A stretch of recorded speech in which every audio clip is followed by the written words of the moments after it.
So, Richard, what do you feel are the key skills that managers and leaders need to learn? I think the three most commonly sought after are the ability to motivate and inspire people, to give people a sense of purpose, a sense of vision, to lead really effective one-to-ones and team meetings. We've all been to a lot of those over our lives and they can start to feel a bit stale and a bit samey. So how to make them more engaging for people.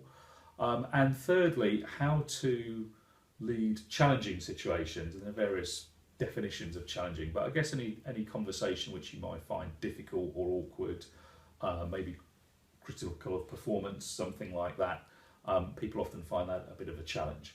So those would be the three big areas, I think, for most people, particularly when they're less experienced.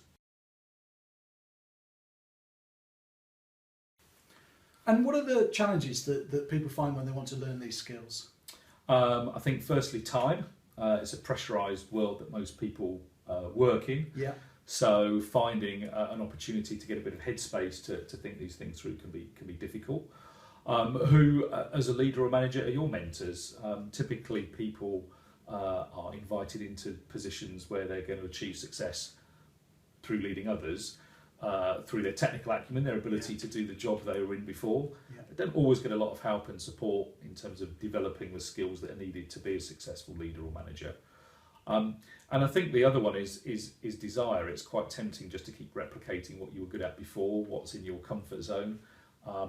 It takes quite a lot of courage and focus to step forward and develop skills that are perhaps a little bit more alien to you. Yeah. So sometimes people need a little bit of help and encouragement just to step forward and try new things and think things through in a new way. Okay, so how can you help people, Richard? I think the most important thing is to keep it real, keep it simple and digestible, and keep it practical.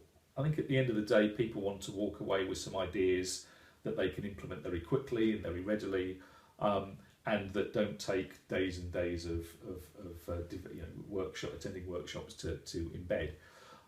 So I have a lot of practical experience myself in terms of I've been to a lot of meetings, I've attended a lot of one-on-ones, I've led those things myself, I've been a leader, I've been a manager, so I've got those sort of war stories to tap into, and sometimes this is what I've learned from my mistakes as well as odd moments of triumph, so I think that's always helpful. People like stories.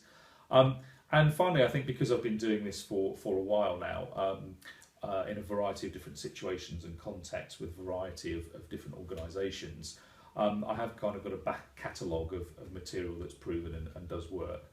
And in practical terms as well, that means I can develop that quite quickly. So in terms of time and to market and the cost of developing that to potential clients, we can keep that to a minimum as well, which is usually welcome news.